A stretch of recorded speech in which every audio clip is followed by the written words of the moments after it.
ఏవైతే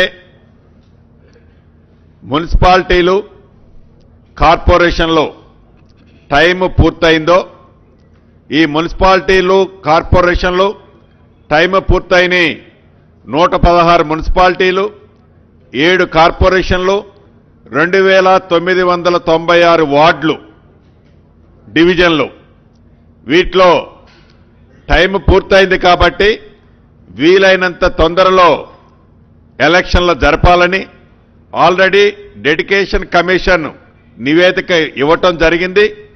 దాని ప్రకారం 2 రోజుల క్రితం రిజర్వేషన్లు కూడా ఫైనలైజేషన్ చేయటం జరిగింది. రాష్ట్ర కేబినెట్ వీటన్నిటి ఆధారంగా 15వ తారీఖు ఫిబ్రవరి 15వ తారీఖు శివరాత్రి ఉంది, 16వ తారీఖు నాడు రంజాన్ ఉంది. వీలైనంత మళ్ళీ ఆ తర్వాత పిల్లలకి ఎగ్జామ్స్ ఇతరత్రా ఉంటాయి కాబట్టి వీలైనంత తొందరలో ఎలక్షన్లు జరపాలని ఈరోజు ఏకగ్రీవంగా రాష్ట్ర కేబినెట్ ఆమోదించడం జరిగింది.